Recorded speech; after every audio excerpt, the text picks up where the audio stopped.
Dios le bendiga, mis hermanos. Bienvenido a la casa del Señor. Es un privilegio, ¿verdad? Estar aquí en este lugar, bendiciendo el nombre del Señor y bendiciendo a cada uno de los hermanos. He aquí la palabra de Dios. La parte que me tocó a mí es la número 1, donde el Señor Jesucristo clamó a gran voz. La palabra de Dios se lee en el nombre del Padre, con la unción del Hijo y con la unción del Espíritu Santo. Y el pueblo de Dios dice, amén, aleluya. Voy a leer Lucas 23, empezando en el versículo 31 hasta el 34. Amén, aleluya.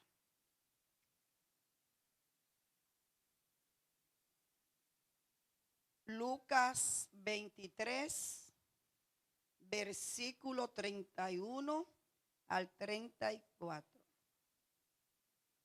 Amén. Amén. Vamos a comer todos juntos, sin dejar ninguno de los hermanos que no tengan su Biblia, y el que no la tenga, acérquese a uno que la tenga, porque es importante que todos estemos en un mismo sentir.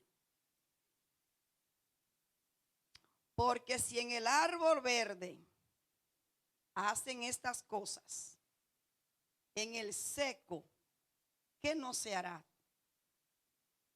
Llevan también con él a otros 2 que eran malhechores para ser muertos. Y cuando llegaron al lugar llamado La Calavera, le crucificaron allí, y a los malhechores, uno a la derecha y otro a la izquierda. Y Jesús decía, Padre, perdónalos porque no saben lo que hacen. Aleluya. Amén. Todos sabemos, amados hermanos, cuán grande fue ese sacrificio de Cristo en la cruz de Calvario por cada uno de vosotros. Por eso estamos tan agradecidos de ese sacrificio que Cristo hizo por cada uno de vosotros. Le tengo aquí un poco de parte de la palabra donde el Señor, el Espíritu Santo, me ha puesto una reflexión. Primeramente, en Mateo 6:15, dice así: pero si no perdonar a otros sus ofensas, tampoco su Padre les perdonará a ustedes la suya. Es un texto muy claro y lo dice bien claro, y por causa del tiempo no podemos seguir citando más, pero está bien claro. El que no perdona no será perdonado, ni aquí en la tierra, ni en el cielo, ni debajo de la tierra. Eso es algo que nosotros tenemos que ponerlo en práctica, tenemos que ponerlo por obra, porque es un fruto del Espíritu, el amor, el perdón. Si quiere tener una buena relación con Dios, yo puse aquí, tenemos que saber perdonar. Si tú no tienes una buena relación con Dios, es imposible que pueda perdonar. ¿Por qué? Porque Él es que produce en nosotros el querer como el hacer por su buena voluntad. O sea, si no tiene a Dios, si no tiene a Jesucristo, es imposible que podamos perdonar, porque Él es quien produce en nosotros ese querer, ese fruto del Espíritu que es el perdón. Perdonar a la persona que te ofenden, no solamente cuando tú eres ofendida, sino siempre, en todo momento debemos de perdonar. O sea, tenemos que dejar pasar las ofensas. Eso es de sabio, dejar pasar las ofensas. Cada martillazo que Jesús le estaban clavando en la cruz, ahí estaba tú y estaba yo. Él lo recibió por causa de cada uno de nosotros. Por eso nosotros tenemos que perdonar. Dice al final, Efesios 4:32, más bien sean bondadosos y compasivos unos con otros y perdónense mutuamente, así como Dios lo perdonó a todos vosotros en Cristo Jesús. Amado, aquí no hay nada que hacer, solamente que perdonar para que nosotros también seamos perdonados. Si no perdona a tu hermano, no importa la circunstancia, no importa en el momento, en el lugar, perdona, porque Cristo a ninguno de nosotros no han hecho cosas más grandes que la que le hicieron a él. A nadie aquí presente. Nadie hemos sufrido, ni hemos pasado, ni pasaremos mayor causa que la que pasó Cristo, y él nos perdonó de tal manera que mandó a su Hijo para que todo aquel que en él crea no se pierda, mas tenga vida eterna. Así, hermanos, amémonos, exhortémonos en amor. Eso dice el Señor. Perdonaos los unos con los otros. Como tú quieres que sean contigo, sed con los demás. Que Dios le bendiga y que el Señor le siga bendiciendo rica y abundantemente. Amén. Un aplauso al Señor. Dios. Buenas noches, mis hermanos. Dios le bendiga rica y abundantemente. Gozoso, ¿verdad? Por estar aquí. ¿Cuánto tiempo que no estábamos aquí? Un año y pico, ¿verdad? Que no veníamos a un culto de noche, pero aquí estamos. Dándole gracias al Señor por esta oportunidad de estar aquí junto con todos ustedes, extrañando, ¿verdad?, nuestros pastores, pero aquí estamos. La segunda palabra es: de cierto te digo que hoy estarás conmigo en el paraíso. La palabra de salvación. Cuando llevaban a Jesús al Calvario, juntamente con él, llevaron dos malhechores, el cual le pusieron uno a la derecha y el otro a su izquierda. Y voy a leer aquí en el versículo 39, donde nos dice: y uno de los malhechores que estaban colgados le injuriaba diciendo: si tú eres el Cristo, sálvate a ti mismo y a nosotros. Respondiendo el otro, le reprendió diciendo: ¿ni aún temes tú a Dios estando en la misma condenación? Nosotros, a la verdad, justamente padecemos porque recibimos lo que merecieron nuestros hechos, mas ningún mal hizo. Este ladrón se dio cuenta de que Jesús no era un hombre cualquiera. Él entendió que Jesús era alguien muy especial. Y yo digo que este ladrón se conmovió, pienso, cuando Jesús dijo su primera palabra: Padre, perdónalos porque no saben lo que hacen. Wow. Él diría: mira todo lo que le están haciendo. Y aún así él dice: perdónalos porque no saben lo que hacen. Porque él sabía que Jesús no había hecho nada malo. Pero él entendía que él y el otro ladrón que estaba al lado de Jesús sí habían hecho muchas cosas malas. Y ellos se merecían estar viviendo lo que ellos estaban viviendo. Este hombre, wow, estaba, yo digo, meditando ahí, viendo ¿verdad?, lo que estaban pasando y lo que estaba pasando Jesús. Y este hombre en medio de esa situación se arrepiente. Wow. En 1 de Juan 1:9 nos dice que si confesamos nuestros pecados, Él es fiel y justo para perdonar nuestros pecados y limpiarnos de toda maldad. Aleluya. Mis queridos hermanos, este ladrón fue elegido para salvación. Y este hombre, él lo que quería ya era ya estar en el reino del Señor. Y es cuando le dice esta palabra a Jesús: acuérdate de mí cuando vengas en tu reino. Wow.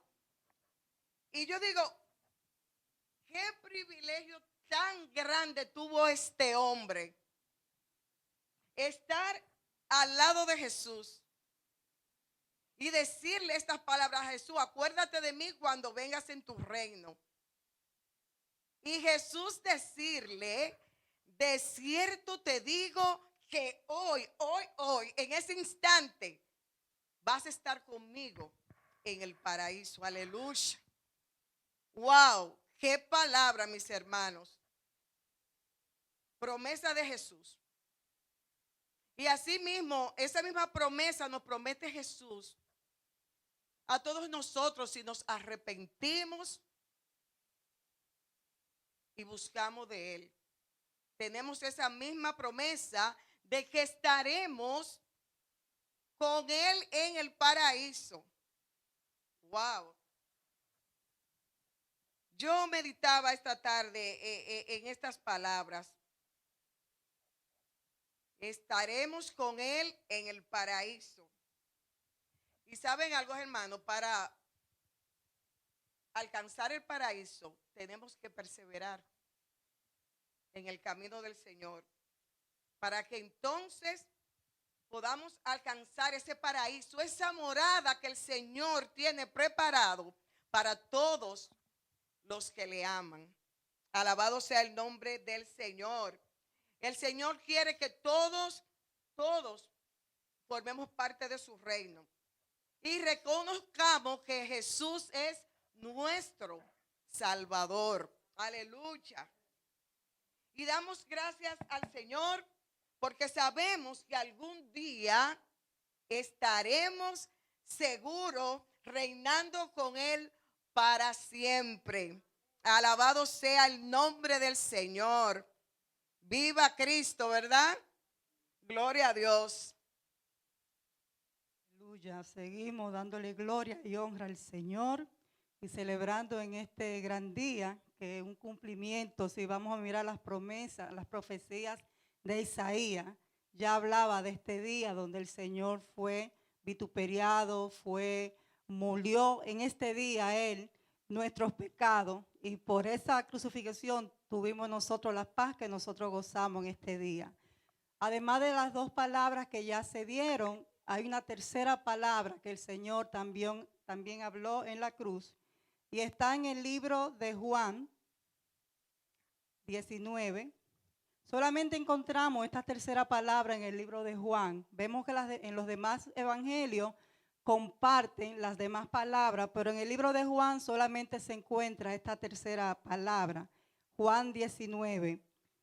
Comenzamos del 25 al 27 y dice así: estaban junto a la cruz de Jesús su madre y la hermana de su madre, María, mujer de Cleofas, y María Magdalena.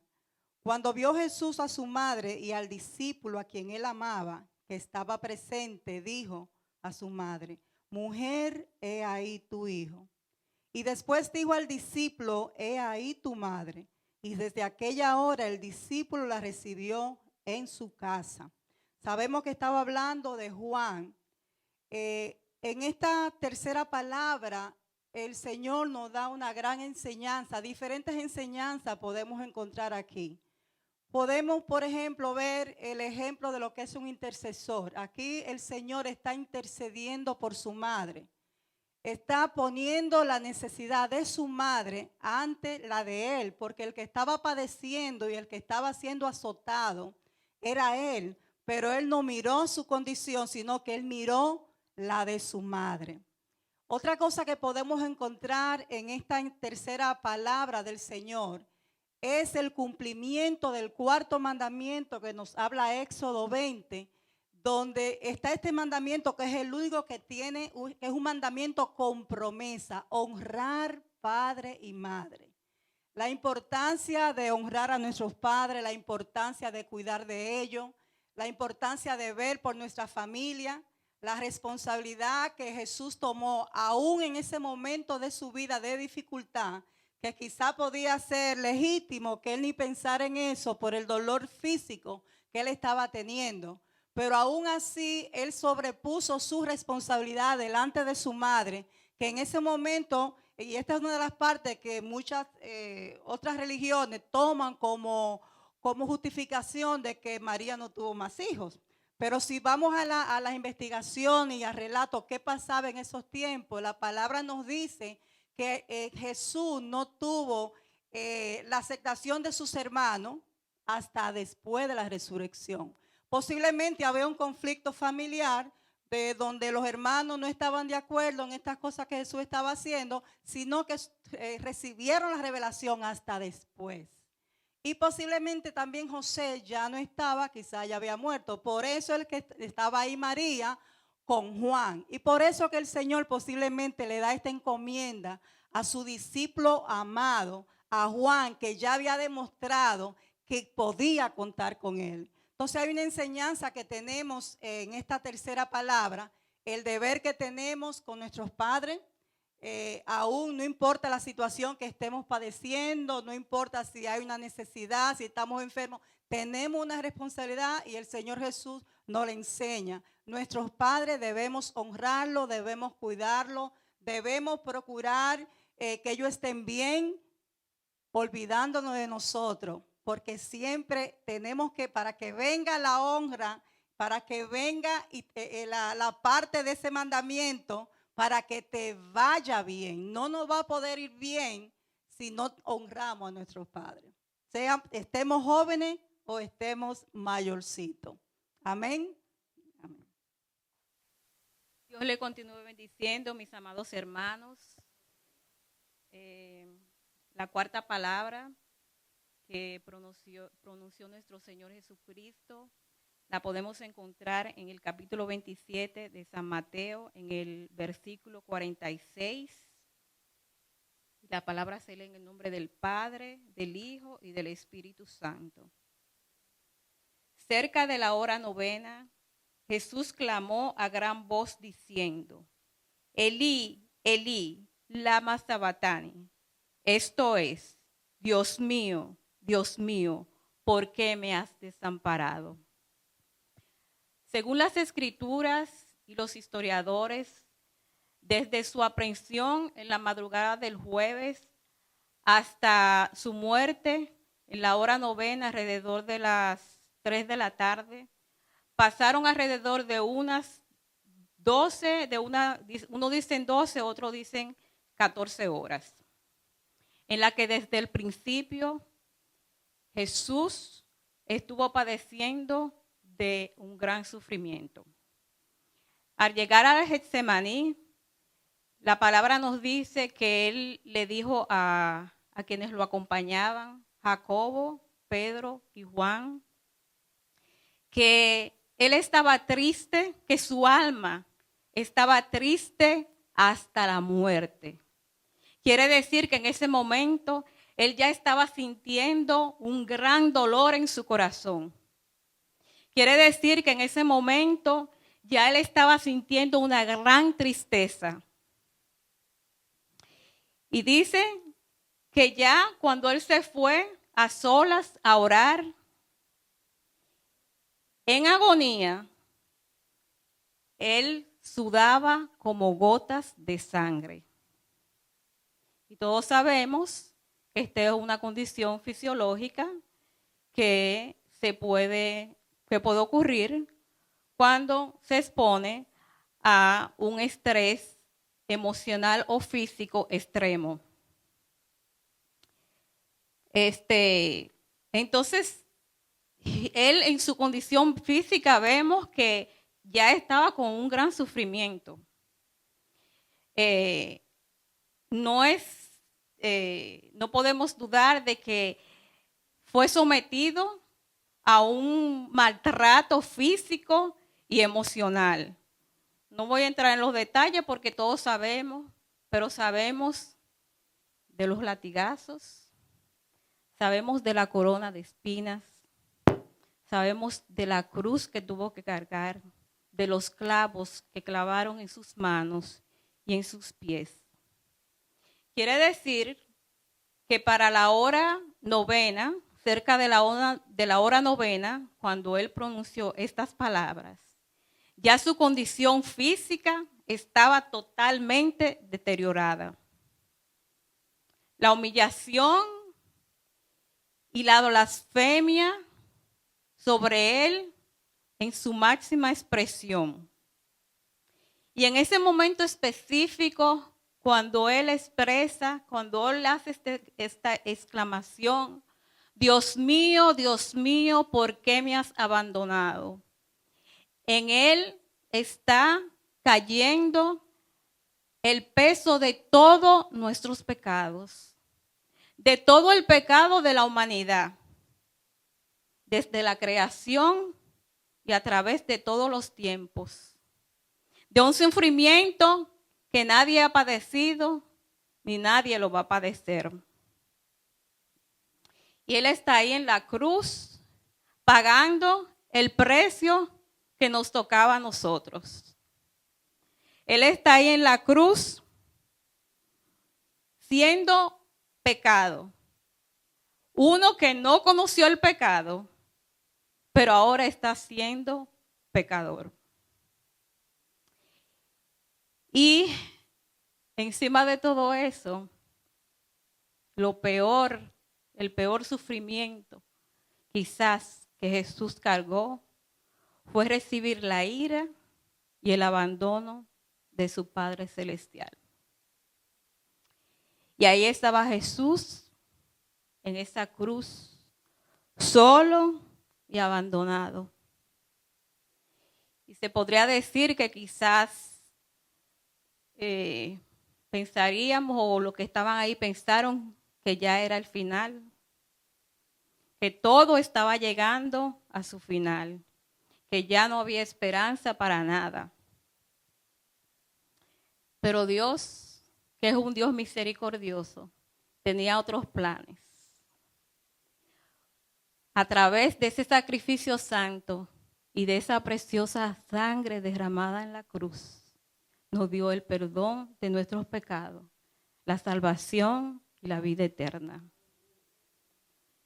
Yo no sé cuál de nosotros pudiera estar pasando por una situación en la que nos encontramos solos, abandonados, en lo que el pecado nos ha envuelto y pensamos que ya no hay salida, que ya se está acabando el tiempo de nosotros, que nuestra vida no vale nada. Pero hoy Dios te quiere decir que ese mismo plan de salvación Él te lo ofrece a ti en esta noche. Juan 3:16 nos dice: de tal manera Dios amó al mundo, que ha dado a su Hijo unigénito, para todo aquel que en Él crea, no se pierda, mas tenga vida eterna. Amén. A mí me tocó la quinta palabra, que la podemos encontrar en Juan 19, versículo 28. Después de esto, sabiendo Jesús que ya todo estaba consumado, dijo, para que la escritura se cumpliese: tengo sed. Aleluya. Ya todo hemos puesto aquí hasta la quinta palabra y vemos cómo Jesús padeció en ese trayecto de la cruz. Porque la cruz era una muerte tan denigrante en aquella época que era para las personas más menospreciadas. Y como ya las hermanas han expuesto aquí, hasta los que estaban crucificados con él decían, ¿por qué este está aquí si no ha hecho nada? Pero en este momento donde Jesús se expresa y dice, tengo sed, podemos ver también en Isaías 53, como ya expuso la sierva Jorledia, cómo desde aquel entonces se hablaba cómo iba a ser maltratado, humillado el rey, nuestro rey. Y esa sed que el Señor exclama aquí no era tanto una sed física, sino una sed espiritual, porque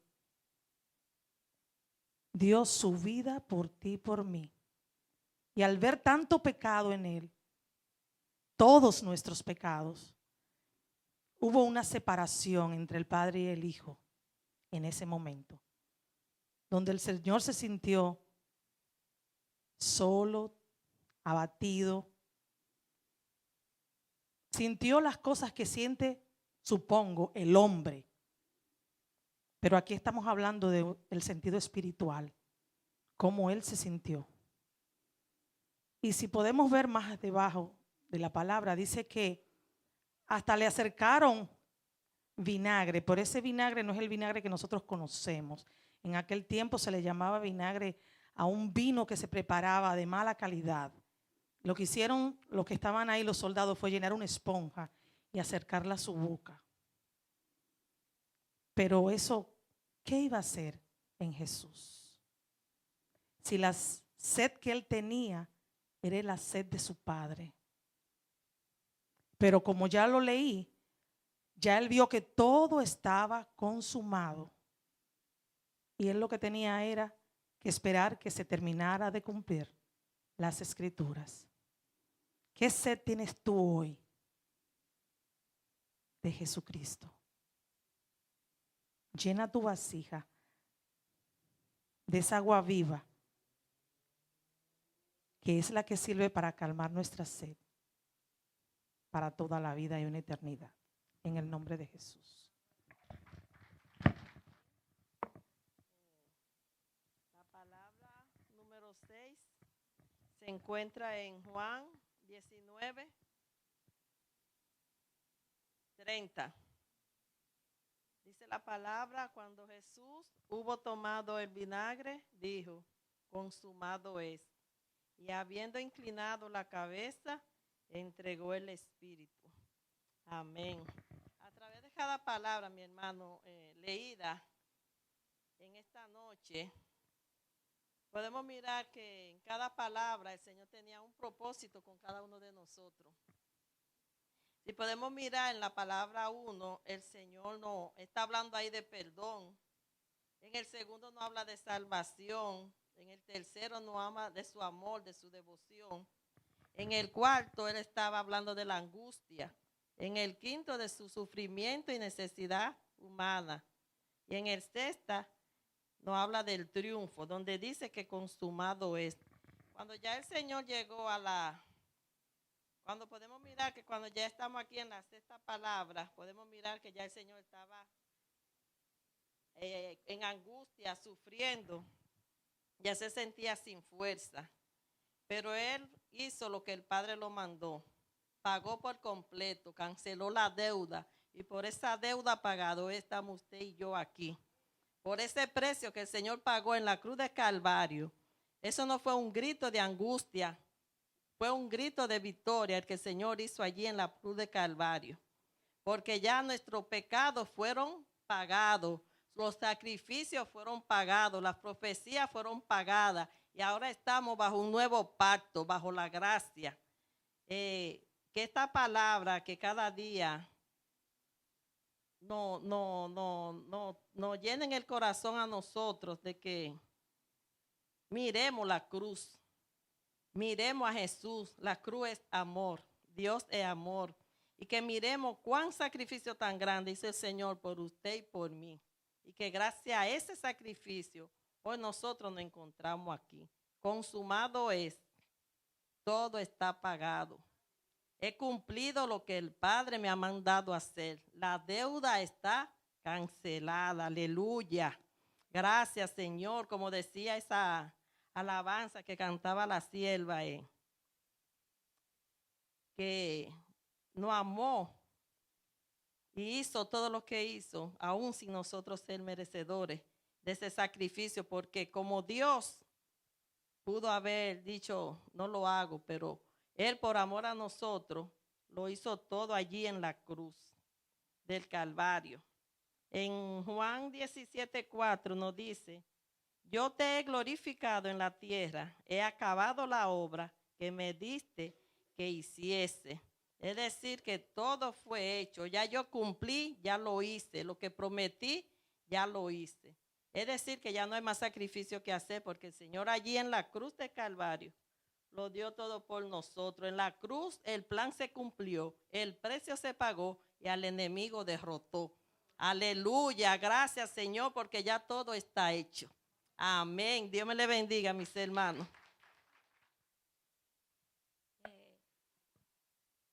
Seguimos en ese mismo mover con la séptima palabra. Gracias, cielo. Que es donde culminó lo que cada palabra se dijo, se ha hablado hoy. Es en Lucas 23:46. Entonces Jesús clamando a gran voz, dijo, Padre, en sus manos encomiendo mi espíritu. Habiendo dicho esto, expiró. Cuando se me dio a mí a leer esta palabra, yo no quise hacer bosquejo, porque el Señor me trajo dos palabras, o me ministró dos palabras, que es confianza y obediencia. Porque Jesús obedeció lo que el Padre le encomendó. Y confianza, porque es, mira lo que le dice ya lo último. En tu mano encomiendo mi espíritu. Porque estaba en la mejor mano. No hay otra mano, no hay otro hombre en que usted puede confiar. Si usted tiene un problema y se lo pone en manos de un amigo, sí, el amigo quizás se lo resuelva con un dinero. Pero cuando usted tiene un problema que se lo pone en la mano del Señor, aún sin pagarle, solamente con obedecer, el Señor te puede escuchar. Una confianza que no te va a defraudar. Es una confianza a donde nosotros ponemos nuestras manos, nuestro espíritu, nuestro cuerpo, nuestro trabajo, nuestro todo. Nosotros ponemos todo en la mano del Señor. Porque se llama confianza. Dice en el Salmo 31:5, dice, en tu mano encomiendo mi espíritu. Tú me has redimido, oh Jehová, Dios de verdad. Ya todo está dicho. Se ha hablado de la confianza, se ha hablado de la verdad, se ha hablado del perdón. Así que mis hermanos, yo soy de poco hablar. Simplemente le digo, confía en el Señor, que en Él está la seguridad. Porque en Él hay salvación. Si hay salvación, tiene que haber obediencia junto con la confianza. Bendiciones, mis hermanos.